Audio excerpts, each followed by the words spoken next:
రైతుల గురించి మాత్రం ఎవరూ మాట్లాడటం లేదు.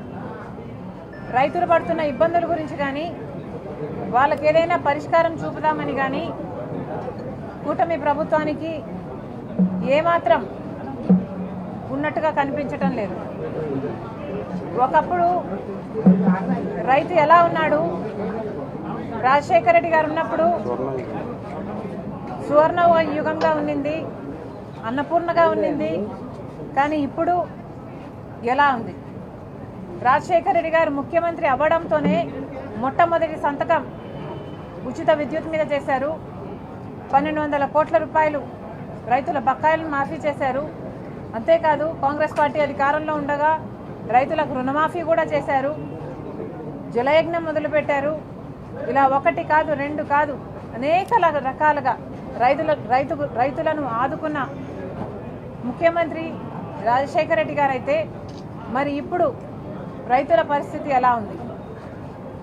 రాజశేఖర రెడ్డి గారు ఉన్నప్పుడు గిట్టుబాటు ధర ఉండేది, లేదా కనీసం మద్దతు ధర అయినా రైతులకు సరిగ్గా అందేది. ఇన్పుట్ సబ్సిడీ ఉండేది, ఎరువుల మీద సబ్సిడీ ఉండేది, యంత్రాంగాల మీద సబ్సిడీ ఉండేది. ఇలా ఒక్క రకంగా కాదు, అనేక రకాలుగా రాజశేఖర రెడ్డి గారు రైతు పక్షపాతిగా నిలిచారు. మరి ఇప్పుడు రైతుల పరిస్థితి ఎలా ఉంది మన రాష్ట్రంలో అంటే, రైతులు ఆత్మహత్యలు చేసుకునే విషయంలో మన రాష్ట్రం 3వ స్థానంలో ఉంది. ఎందుకంటే రైతులు అప్పుల పాలైపోతున్నారు కాబట్టి. రైతు పండించిన పంటకి గిట్టుబాటు ధర లేదు, మద్దతు ధర లేదు, అసలు రైతుకు భరోసానే లేదు. కాబట్టి సంవత్సరానికి కనీసం 1000 మంది రైతులు ఆత్మహత్యలు చేసుకుంటున్నారు అని ఒక రిపోర్ట్ ఉంది అంటే అది మన రాష్ట్రానికి ఎంత అవమానకరం.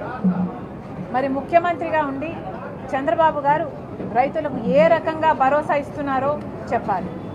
కూటమి సర్కారు పెద్ద పెద్ద మాటలు చెప్తారు, రైతులే సంతోషంగా ఉండాలంటారు, రైతులు రాజులు అంటారు, రైతులు కన్నీళ్లు పెడితే మంచిది కాదంటారు, రైతులు సుభిక్షంగా ఉండేటట్టు చూస్తామని చెప్తారు, రైతులకి ఎంత పెట్టుబడి అవుతుందో అంచనా వేసి మరీ గిట్టుబాటు ధర ఇస్తామని చెప్తారు.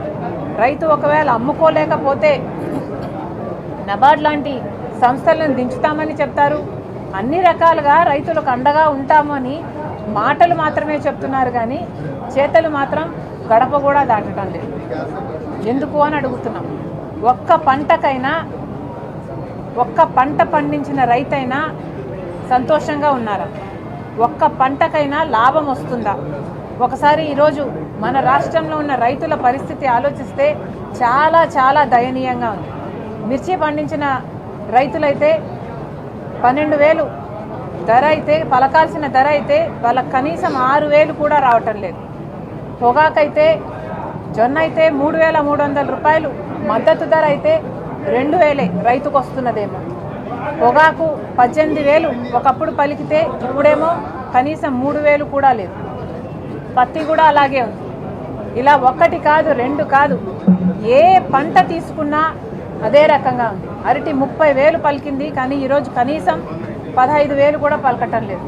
మొన్న ఉల్లిపాయ మొన్న మేము మార్కెట్ యార్డు కూడా వెళ్ళడం జరిగింది.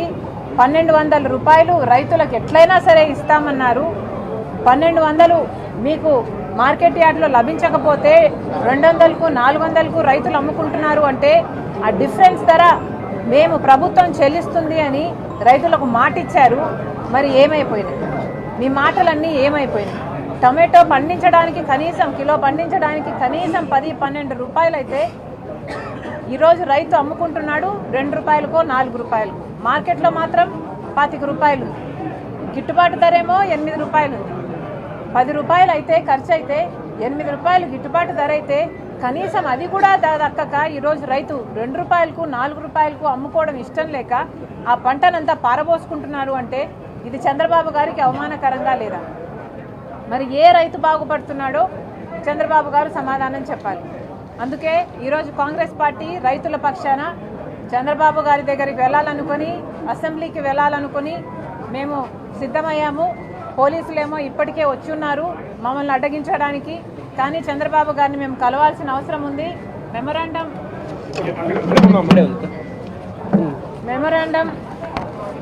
చంద్రబాబు గారికి ఇవ్వాల్సిన అవసరం ఉంది. దయచేసి పోలీసులను కోరుకుంటున్నాము, ఓవర్ యాక్షన్ చేయకండి, మమ్మల్ని అడ్డుకోకండి. చంద్రబాబు గారిని కలసడం మేము చాలా అవసరము. చంద్రబాబు గారు ఆయన కేబినెట్ మంత్రులకి ఈరోజు రైతులంటే పట్టలేదు అన్న మాట వాస్తవము. యూరియా ఎక్కడా దొరకటం లేదు. అయినా ఎక్కడ రైతులు ఎక్కడ ఆందోళన ఇంకా ఎక్కువ చేస్తారో అని కనీసం యూరియా వాడకండి, క్యాన్సర్ వస్తుంది అంటున్నారు. ఇవి ఏమైనా భావ్యంగా ఉన్నాయా మీ మాటలు? ఒకసారి చంద్రబాబు గారు ఆయన కేబినెట్ ఆలోచన చేసుకోవాలి. మీకు అంత జనాల ఆరోగ్యం గురించి అంత అక్కర ఉంటే మరి మద్యం అంత తక్కువకు ఎందుకు సరఫరా చేస్తున్నారు? మీరు సమాధానం చెప్పాల్సిన అవసరం ఉంది. కనీసం యూరియా 6,65,00,000 టన్నులు రావాల్సి ఉంటే కనీసం 5.5 లక్ష కూడా ఈరోజు మన రాష్ట్రానికి రాలేదు అంటే, అది కూడా ఇంత ఆలస్యం అయిన తర్వాత కూడా రాలేదు అంటే చంద్రబాబు గారు కూటమి సర్కారు అసలు బీజేపీకి ఎందుకు మద్దతు ఇస్తుందో సమాధానం చెప్పాలి. కనీసం యూరియా కూడా మీరు తెచ్చుకునే స్థితిలో లేరు. మన రాష్ట్రానికి, మన రాష్ట్ర ప్రజలకు, మన రైతులకి అందించే స్థితిలో లేకపోతే కేంద్రంలో ప్రభుత్వాన్ని ఎందుకు నిలబెడుతున్నారో కూటమి సర్కారు సమాధానం చెప్పాలి. Thank you. అంటే పోలీసులు పర్మిషన్ ఇవ్వట్లేదు, మీరు వెళ్ళడానికి అనుమతి లేదంట. గత ప్రభుత్వంలో కూడా మిమ్మల్ని అడ్డుకున్నటువంటి పరిస్థితి, ప్రస్తుతం ఈ ప్రభుత్వంలో కూడా ప్రస్తుతం మిమ్మల్ని అడ్డుకున్నారు. ఏం చెప్తారు? అడ్డుకోకండి అంటున్నాం. ప్రజల పక్షాన కొట్లాడుతున్నది కాంగ్రెస్ పార్టీ, ప్రజల పక్షాన నిలబడుతున్నది కాంగ్రెస్ పార్టీ. ఇక్కడున్న పార్టీలు అందరూ మొత్తము బీజేపీతో కుమ్మక్కైపోయారు. వైసీపీ అయినా, తెలుగుదేశం పార్టీ అయినా, జనసేన అయినా అందరూ బీజేపీలో ఉన్నారు. కాంగ్రెస్ పార్టీ మాత్రమే ప్రజల పక్షాన నిలబడిన పార్టీ. మమ్మల్ని అడ్డుకోకండి.